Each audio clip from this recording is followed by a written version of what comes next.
Hello! I hope everyone is doing well. I am here to talk to you about coffee and trying to conceive. Hi, my name is Dr. Vita. I help women who are having fertility issues, fibroids, PCOS, and also irregular periods balance their hormones. And so one thing that I'm especially passionate about is talking about the nutritional aspect of trying to conceive. Now, trying to conceive, really at the end of it, is you're just optimizing your hormones so that you can bring another life into this world. And so we have to avoid foods that are going to mess with our hormones. And we have to eat more foods that are going to promote fertility. And so I want to talk about coffee, which is something that a lot of people consume on a daily basis, even multiple times a day. And a lot of people are addicted to coffee. A lot of people, hi Sylvia. Sylvia is someone who absolutely loves coffee. There's a big addiction in this world of coffee. And so sometimes coffee is amazing. It helps us when we're super tired, when we need that pick-me-up. It boosts us up. I actually cannot drink much coffee. It's way too much for me. My body is too sensitive to coffee. If you cut out coffee for a long time, you'll see that when you drink it again, it'll be very difficult for you to tolerate it. And so I'm one of those people that just cannot tolerate coffee because I stay away from it as much as possible. So today we're going to talk about coffee consumption. Now, there are health benefits to moderate coffee consumption. It's out there. Coffee, it's a form of herbal medicine. People use coffee to wake them up. And so we are going to talk about some of the effects that coffee has on the body, especially when we're trying to conceive.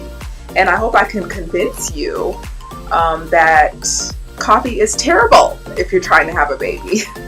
And I'm going to go through about 4 key topics that show that have demonstrated that. And then I'm also going to show you 4 ways to help you quit and remove your caffeine addiction. So I've given a number of talks on coffee and women's health. And so I just have some notes here that I wanted to highlight specifically for women that are trying to conceive. I want you to hit that like, give me hearts if this is resonating with you. So I actually was looking at some text in Mind, Body, Green. I don't know if you all read that.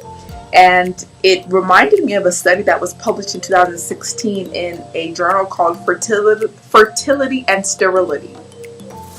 And it showed that drinking 3 or more caffeinated beverages a day increased the risk of miscarriage by 74%. This is data from a scientific journal. You can go into that journal and look that up. It shows that when a woman conceives, that for a moment of time, even before if she is consuming coffee, even before she tries to conceive and while she's trying to conceive, it promotes miscarriages by 74%. And they also saw that same thing in men. So if the man is drinking a lot of coffee and the woman isn't, they saw that they also have an increase in miscarriage. So it's not just what the woman is consuming, it's what the man's consuming. Now, something that's even scarier is that the effects of caffeine linger on in our hormones for 24 hours. So if you're drinking your coffee right now, it'll still have an effect on your hormones until tomorrow. So then if you have another one in 24 hours, the effect lingers on. I'm not saying that if you have 1 cup of coffee a month, it's going to hinder fertility. But just know that you need your hormones to be in check for your fertility to be optimal. And so consuming that coffee, it actually decreases insulin sensitivity and it increases stress hormones in the blood. I know that whenever I drink coffee, because I'm sensitive to it, I'm like jerking. I'm like, what's going on? I just have this jerk and this jolt. So just be careful when you're trying to balance your hormones. Coffee can trigger a hormonal flare-up for the next 24 hours. Next, I want to talk about an important enzyme in the liver. We call it CYP1A2 in the scientific community, and it's an enzyme. That enzyme actually helps us break down caffeine. but it also has an impact on the way that we metabolize estrogen. And so we have seen that women who reduce coffee consumption actually have optimized CYP1A2, the name of this enzyme. And so some women have this metabolic dysfunction of CYP1A2, and that could actually be the reason why the woman is not conceiving. And so sometimes when I have a woman that I work with who's having serious issues, I'll look at that particular enzyme. Most doctors don't think to look at it, but I think the way that a woman reacts to coffee is a great indicator of her fertility status, and that's one of the proteins that we look at. I also want to talk about how coffee depletes micronutrients. So we all need micronutrients to have happy hormones and good overall health. And so coffee depletes those from our body. The Journal of Food Science and Quality Management actually did a review, and they found that it depletes vitamins like vitamin B6.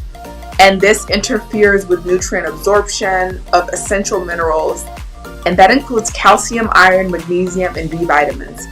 So some women wonder why they're having iron issues, why they're having anemic, why they are anemic. And so coffee actually inhibits your ability to absorb some of those nutrients. And so for mood management, if you want to manage your mood, if you want to have great sleep, caffeine actually hinders your ability to do that. Now, magnesium is important. I want to do a whole entire live on magnesium. Magnesium is important for good sleep. It's important for healthy bowels. And so if we're having caffeine, it actually prevents the absorption of this magnesium. And so you start to have a problem. You need optimal nutrition. If you're going to conceive a nice, healthy, beautiful baby and have a great pregnancy, great labor, you need nutrients. That's just facts.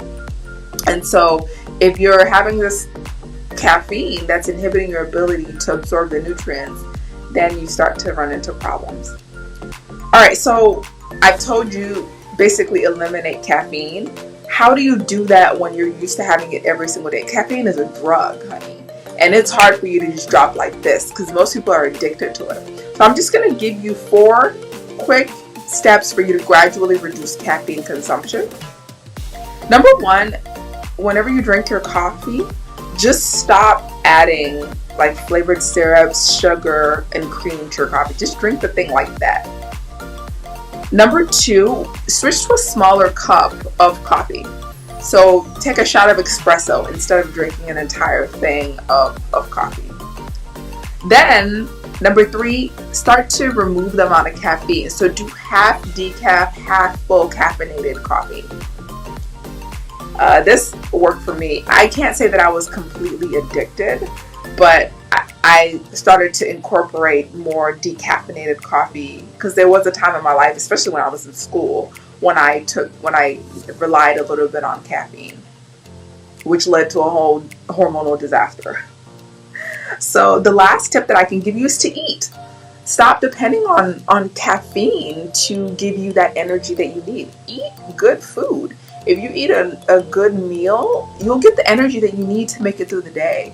So first thing you do when you wake up is eat a good, well-balanced meal. Don't just grab the coffee. Now, I just want to say that it's all about the mindset.